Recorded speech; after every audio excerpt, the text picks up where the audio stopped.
The Knight in Rusty Armor. There was once a knight who believed he was brave, noble, and kind. He lived in a kingdom where knights fought dragons, saved people, and followed strict rules of honor. This knight wore shiny armor every day. At first, the armor was useful. It protected him in battles and made him feel strong. People admired him. He felt important. Over time, the knight stopped taking the armor off. He wore it when he slept. He wore it when he ate. He wore it when he spoke to others. Slowly, the armor became rusty. It grew heavy, but the knight did not notice at first. He believed the armor was part of who he was. The knight had a wife named Juliet and a son named Christopher. They loved him, but they could no longer see his face. His voice sounded distant through the metal. His hugs were cold and hard. Juliet asked him many times to remove the armor. She wanted to see the man inside, but the knight always said, "Later." He was too busy being a knight. One day, the knight tried to remove the armor, but he could not. It was stuck. The rust had sealed it shut. He pulled. He pushed. Nothing worked. Fear entered his heart. For the first time, he realized something was wrong. Juliet told him gently that he needed help. She said he must leave the castle and search for answers. The knight did not want to go, but he had no choice. His armor was too heavy, and his life felt empty. So the knight began his journey. He met a jester named Bagel, who told him that the answers he wanted were not outside, but inside. The knight did not understand. He believed solutions were always found by fighting or searching far away. Still, he continued walking. Soon, the knight arrived at the castle of King Leo, a ruler known for his wisdom. King Leo listened to the knight's story and smiled softly. He told the knight that rust forms when armor is not used for truth, but for hiding.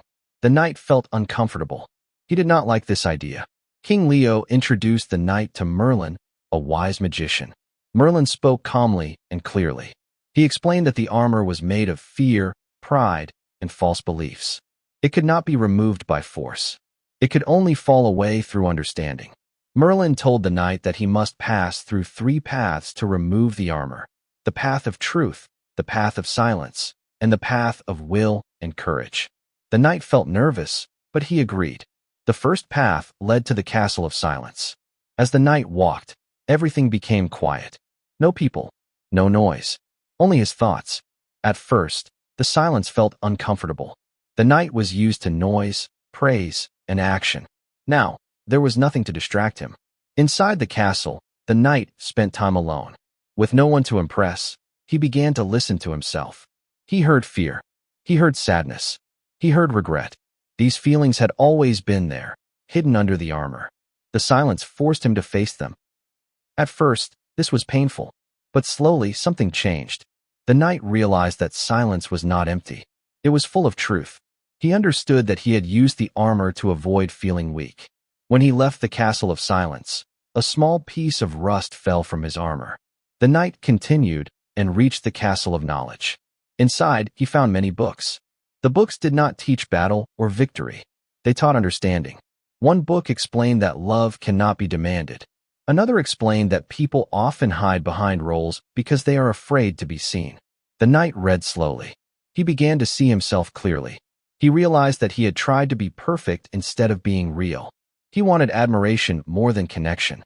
This realization hurt, but it also freed him. More rust fell from his armor. Next, the knight arrived at the castle of will and courage. This was the hardest place. Here, he had to face dragons. But these dragons were not real animals. They were fears. Fear of failure. Fear of rejection. Fear of being ordinary. One dragon asked the knight a simple question: "Who are you without your armor?" The knight did not know how to answer. He had always defined himself by his role. He was a knight, a hero, a protector, but underneath, he was just a man who wanted love and acceptance. When he admitted this, the dragon disappeared.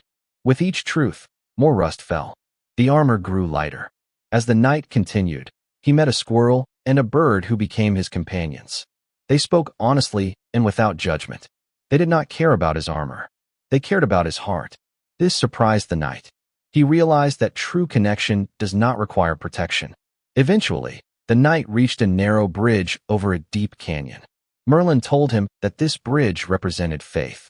The knight had to cross it alone. No armor, No weapons. Only trust. The knight was afraid. He had always trusted armor, not himself. But he stepped forward. With each step, the armor cracked. Pieces fell away. The knight felt lighter than ever before. When he reached the other side, the armor fell completely. The knight stood there, free. He felt the air on his skin. He felt the sun. He felt alive. For the first time, he did not feel the need to prove anything. He returned to his kingdom, not as a knight in armor, but as a man. Juliet recognized him immediately. She smiled. Christopher hugged him. This time, the hug was warm.